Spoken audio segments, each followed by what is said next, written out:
की जय। चलो चलो मेरे प्यारे बच्चों, श्री गुरुदेवों को प्रणाम करें। माटी हो गई जिनसे चंदन, उन चरणन का ध्यान करें। नमो नमो गुरुदेवानम, नमो नमो गुरुदेवानम, नमो नमो गुरुदेवानम, नमो नमो गुरुदेवानम।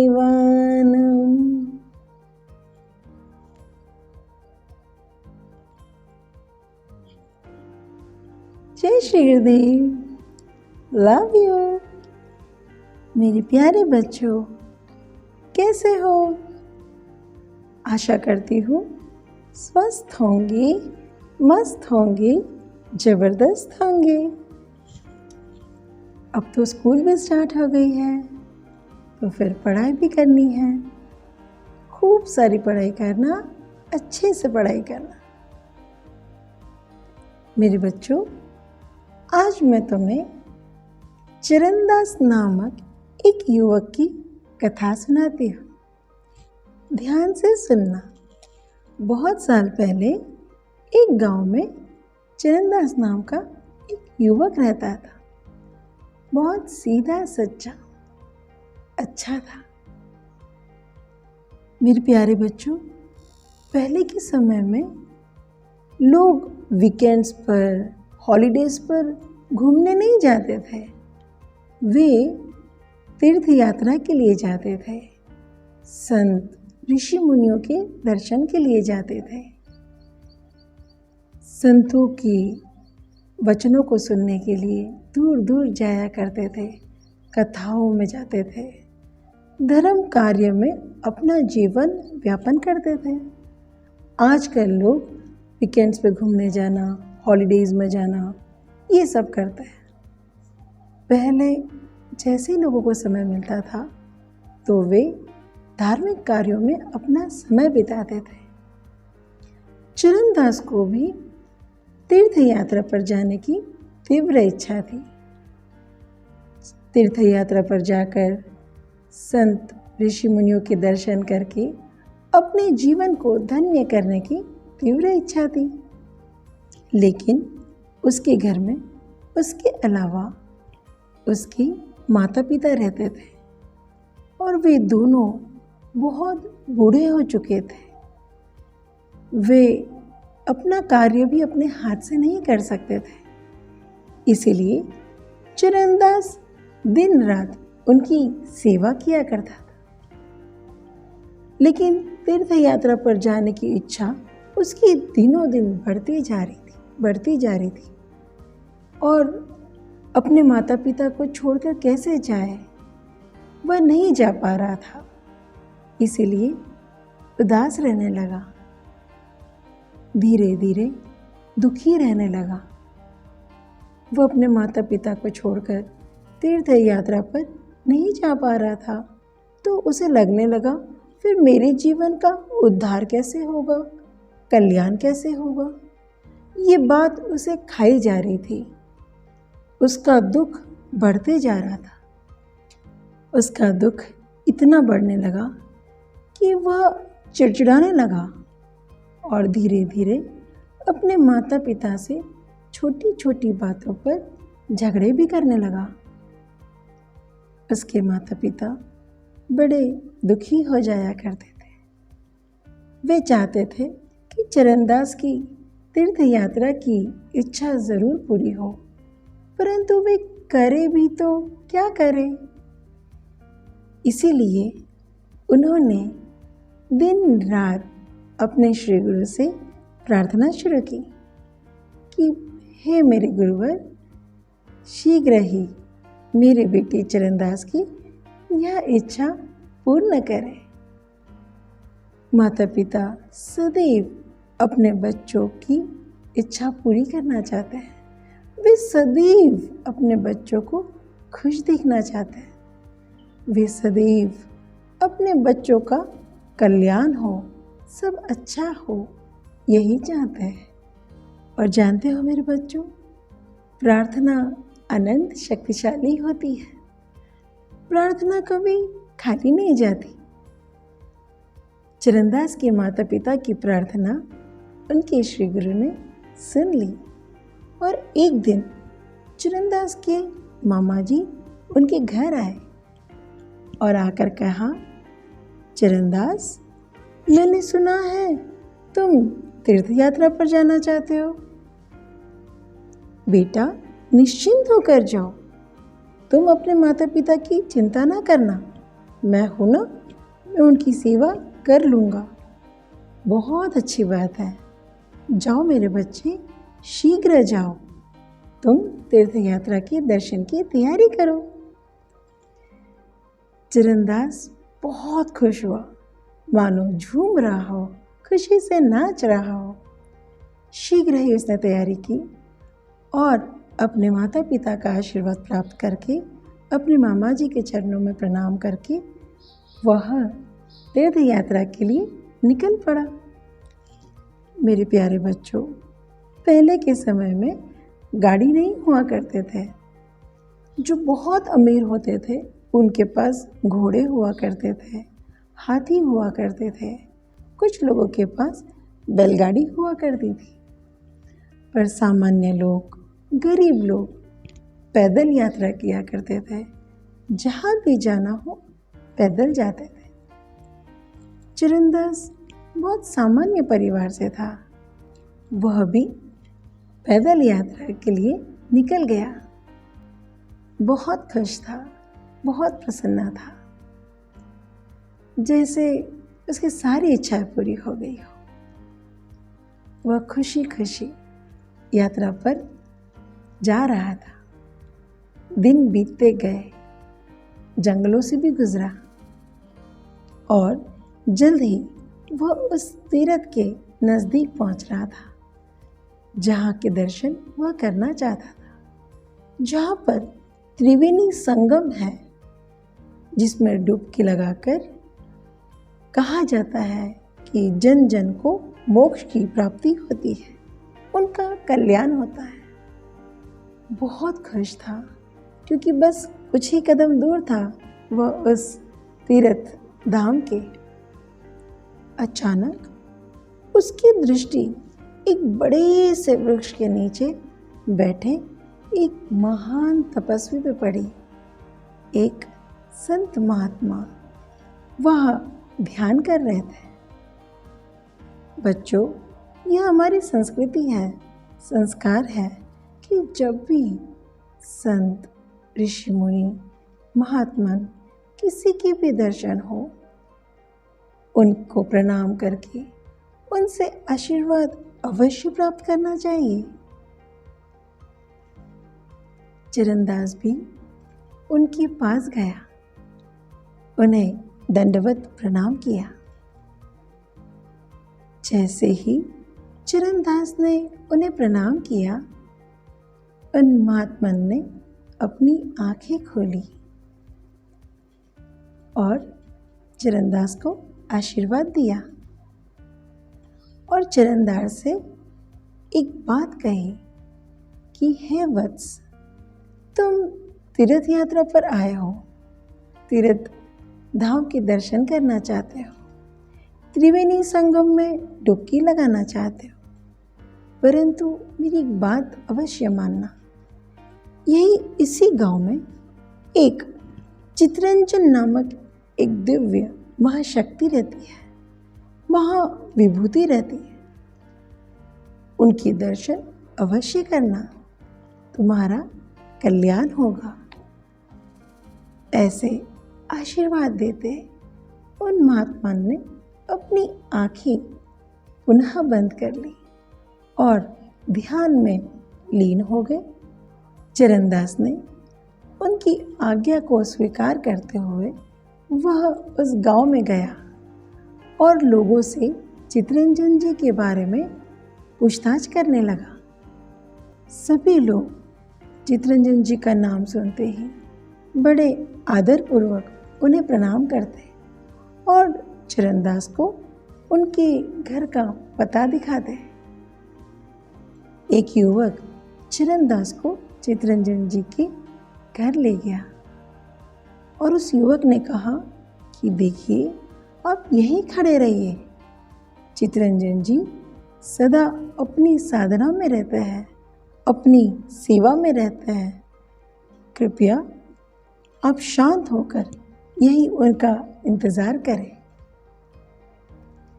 चरणदास जैसे ही चितरंजन जी के घर पहुंचे, उसने देखा कि वह तो एक सामान्य सा घर था और जिसे उस युवक ने चितरंजन जी कहा था, वह तो सामान्य कपड़ों में सामान्य कार्य कर रहे थे। चितरंजन जी झाड़ू, पोछा, कपड़ा, बर्तन, खाना पकाना ऐसे सामान्य कार्य कर रहे थे। जब उन महात्मन ने चितरंजन जी के बारे में कहा था, तो चरणदास ने यह कल्पना की थी कि चितरंजन जी कोई दिव्य महापुरुष होंगे, कोई संत महात्मन होंगे, परंतु यह तो बहुत सामान्य दिख रहे हैं, मेरे ही जैसे ही दिख रहे हैं। फिर इनके दर्शन हेतु उन महात्मन ने मुझे क्यों भेजा? बात समझ नहीं आ रही, परंतु महात्मन की आज्ञा का पालन अवश्य करना है। चरणदास वही दरवाजे पर खड़े उनका इंतज़ार कर रहा था और चितरंजन जी जो कर रहे थे उन्हें देख रहा था। चितरंजन जी बड़े प्रेम से, सम्मान से अपने माता पिता की सेवा में संलग्न थे। उन्हें खाना खिलाना, पानी पिलाना, उनके पैर दबाना आदि कई सारी सेवाएं वे लगातार कर रहे थे। चरणदास बहुत देर तक खड़े होकर इन सबको देख रहा था और देखते ही देखते चरणदास को अपने माता पिता याद आ गए और उसे ये भी लगा कि चितरंजन जी कितने प्रेम से उनकी सेवा कर रहे हैं। मैं शायद इतने प्रेम से नहीं कर पा रहा हूँ। फिर भी चरणदास के मन में प्रश्न था कि चितरंजन जी तो सामान्य है, फिर मुझे क्यों भेजा? वह उसका उत्तर चाहता था। बहुत देर हो गई, चितरंजन जी अपनी सेवा में ही व्यस्त थे। फिर चरणदास से रहा न गया और उसने दरवाज़ा खटखटाया। जैसे ही चरणदास ने दरवाज़ा खटखटाया, अंदर से आवाज़ आई, हे महानुभाव, इंतज़ार कीजिए, मैं अपने माता पिता की सेवा में हूँ, अभी आपसे नहीं मिल सकता, कृपया आप इंतज़ार करें। चरणदास को बड़ा क्रोध आया कि इतने देर से मैं इंतज़ार कर रहा हूँ। क्या चितरंजन जी अतिथि सत्कार नहीं समझते? क्या उनका कार्य नहीं कि वे मुझे अंदर बिठाए, पानी पिलाए? कुछ तो ध्यान रखे, बड़ी दूर से आया हूँ मैं।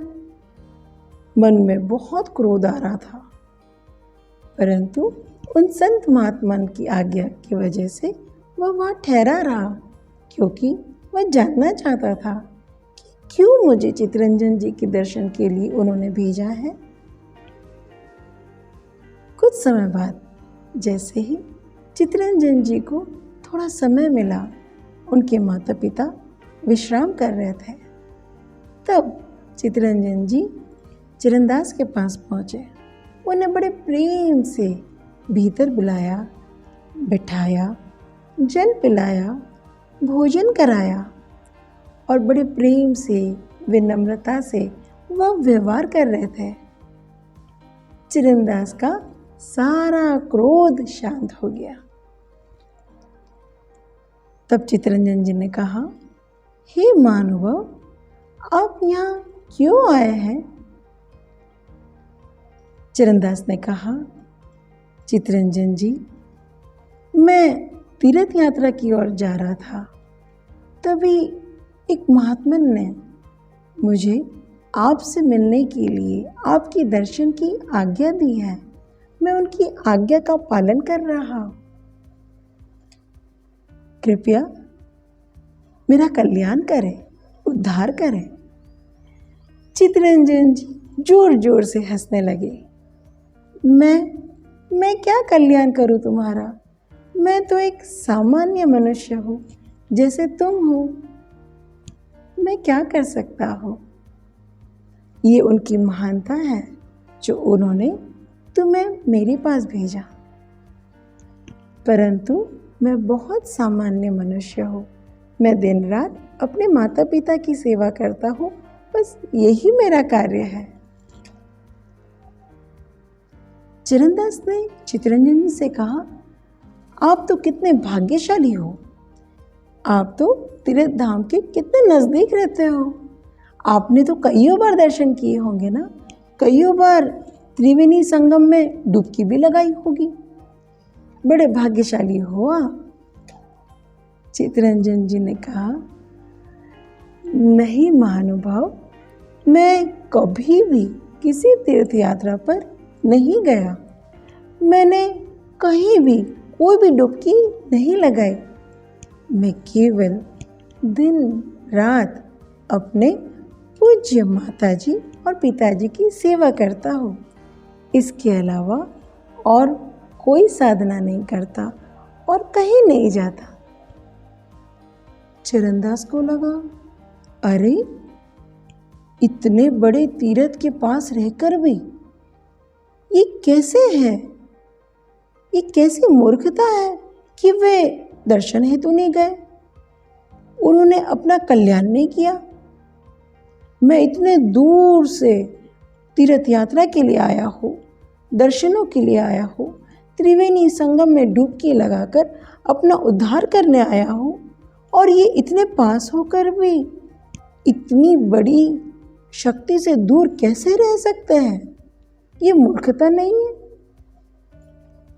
चरणदास की बुद्धि और मन चल रहा था, पर उसे अभी तक ये समझ नहीं आया कि उन महान महात्मा ने चरणदास को चितरंजन जी के दर्शन हेतु भेजा क्यों था।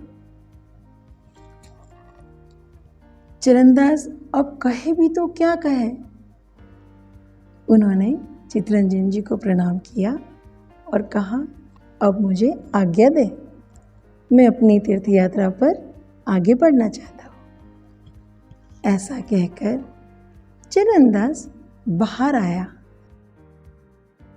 अब चरणदास जैसे ही चितरंजन जी के घर से बाहर आया, कुछ कदम ही चला कि उसकी नजरें 3 देवियों पे पड़ी।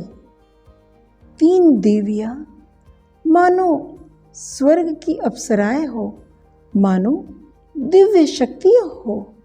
सामान्य स्त्रियां नहीं थी, स्वर्ग से, देवलोक से उतरी कोई महान शक्तियां थी। परंतु एक आश्चर्य था, उनका रंग बहुत काला था। यह पक्का था कि ये कोई साधारण स्त्रियां नहीं हैं, यह दिव्य शक्तियां हैं जो चितरंजन जी के घर में प्रवेश कर रही है। परंतु ये देवियां काली क्यों है और ये चितरंजन जी के घर में क्यों गई? अब चरणदास को लगा कि नहीं, कुछ तो रहस्य है जो वे महात्मन मुझे बताना चाहते थे। चितरंजन जी कोई सामान्य व्यक्ति नहीं हो सकता, अन्यथा ये 3 महाशक्तियां उनके घर में क्यों जाए? चरणदास वही रुक गया, इस रहस्य को जानना चाहता था। उसने देखा कि वे तीनों देवियों ने चितरंजन जी के घर में प्रवेश किया और कुछ ही देर बाद जब वे वापस आई, उनका रंग गोरा हो गया था। उनका शरीर अनंत सूर्यों के प्रकाश जैसा प्रकाशमान हो रहा था। बहुत दिव्य वे तीनों देवियां थी, मानो सारी शक्तियां उनमें समाई हो। चिरंदास कुछ कुछ समझ रहा था कि चितरंजन जितने सामान्य दिखते हैं वे है नहीं।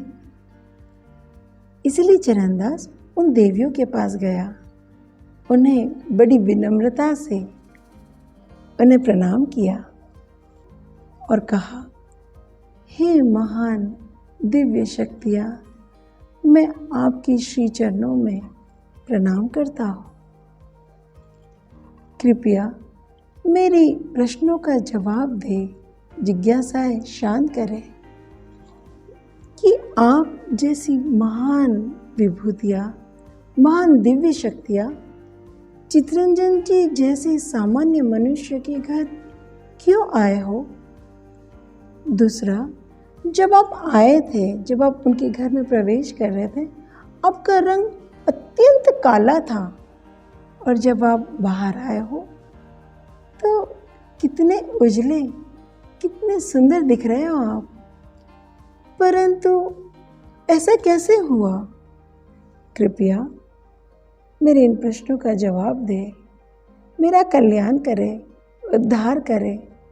चितरंजन जी कौन है, क्या करते हैं? कृपया मेरी जिज्ञासाएं शांत करें और मुझे आशीर्वाद दीजिए। उन 3 देवियों में से एक देवी ने कहा, हे चरणदास, हम तीनों बहनें हैं। मैं गंगा हूँ, ये यमुना है और ये सरस्वती है। यहाँ तीरथ में एक त्रिवेणी संगम है जहाँ हम नदी के रूप में बहती हैं और यह आशीर्वाद है कि जो भी हमारे नदी में स्नान करेगा उनके समस्त पापों का नाश हो जाएगा, अनंत पुण्यों का उदय होगा और साधक मोक्ष को भी प्राप्त कर सकते हैं। हम लोग चितरंजन जी के घर इसलिए आए क्योंकि लोगों के पाप धोते धोते हम तीनों का रंग अत्यंत काला हो गया था, हमारा स्वरूप मैला हो गया था। लेकिन जैसे ही चितरंजन जी के दर्शन प्राप्त होते हैं, हम पुनः अपने स्वरूप में लौट आते हैं। और जानते हो चरणदास, ऐसा क्यों? कौन है चितरंजन जी? तो ध्यान से सुन। चितरंजन एक महान दिव्य पुरुष है। वह दिन रात अपने माता पिता की सेवा करता है, भक्ति करता है। वह महान मातृभक्त है, पितृभक्त है। और जो अपने माता पिता की भक्ति करता हो, उनके लिए परमात्मा स्वयं आते हैं। उन जैसे भक्तों को परमात्मा के द्वारों पर जाने की आवश्यकता नहीं। परमात्मा स्वयं उनका उद्धार करने के लिए उनके पास आते हैं।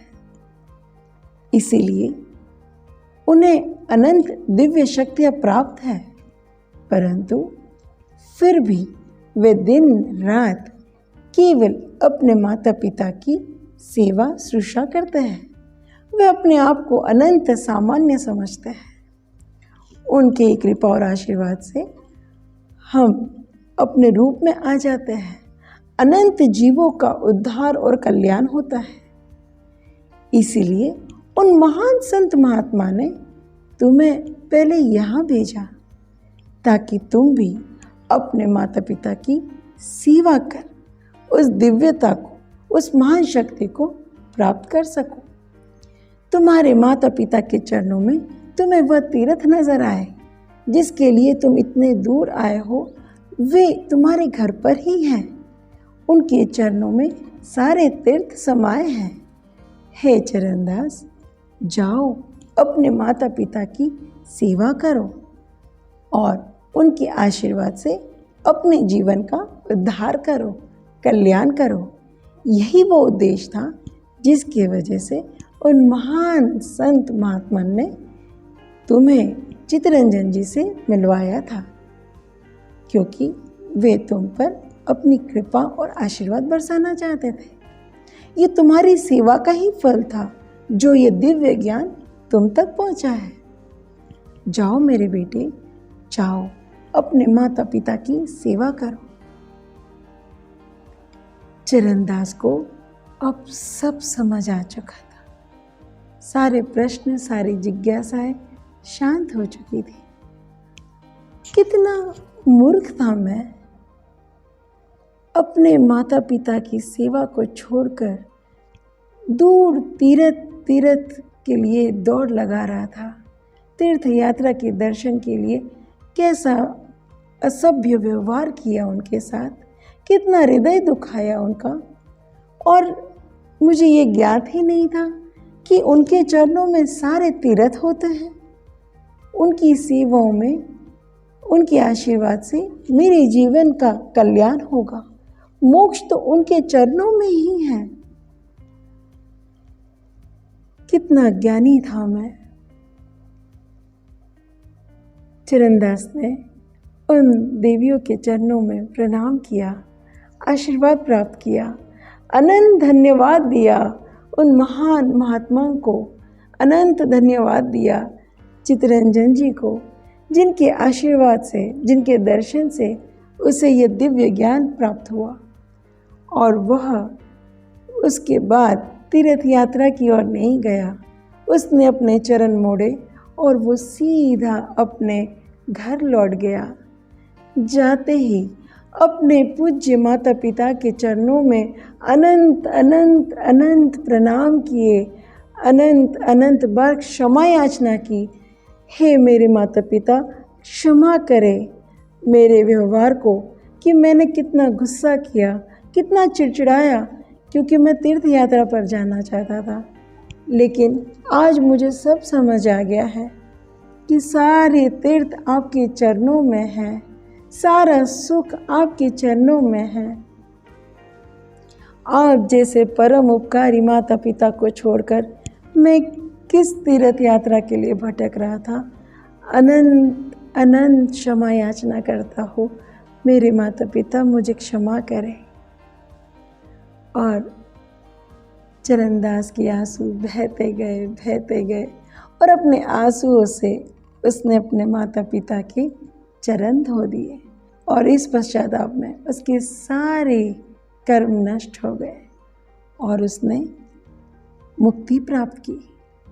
अब चरणदास सामान्य नहीं रहा, वह भी चित्तरंजन जी जैसा दिन रात अपने माता पिता की सेवा करता और उनके आशीर्वाद से अपने जीवन का कल्याण करता। और चरणदास ने भी अपने माता पिता के आशीर्वाद प्राप्त कर अपने जीवन का कल्याण किया, उद्धार किया। मेरे प्यारे बच्चों, माता पिता इस धरती के ईश्वर है। उनका सदा सम्मान करना, सत्कार करना, उनकी हर आज्ञा का पालन करना, कभी भी उनके हृदय को ना दुखाना, दिन रात उनकी सेवा करना। उनके आशीर्वाद से तुम्हारे जीवन का भी कल्याण होगा, ये मेरा दृढ़ विश्वास है। उनके आशीर्वाद से तुम्हारा सदा जय जयकार होगा, तुम्हारा नाम सारे विश्व में होगा। उनके आशीर्वाद में अनंत अनंत ताकत है मेरे बच्चों। खूब सेवा करना, खूब प्रेम करना अपने माता पिता से, उन्हें सदा सम्मान देना। मेरे प्यारे बच्चों, जो मौका मिले सेवा का अवश्य करना। उन्हें अपने हाथों से, नन्हे नन्हे हाथों से उन्हें पानी पिलाना, उनके लिए भोजन परोसना। उनकी झूठी थाली को उठाकर लेके जाना, उसे धोकर रखना, उनकी चरण पादुकाओं को, चप्पलों को साफ करना, उनके पैर दबाना, उनका सिर दबाना।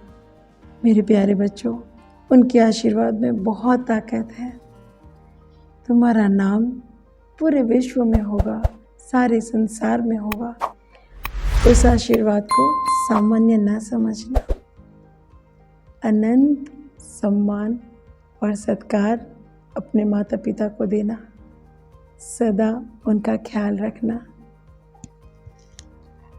खूब सेवा करना, जितनी कर सको ज़रूर करना।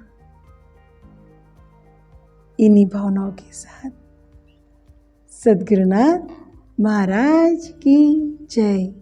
Love you. जय श्री गुरुदेव।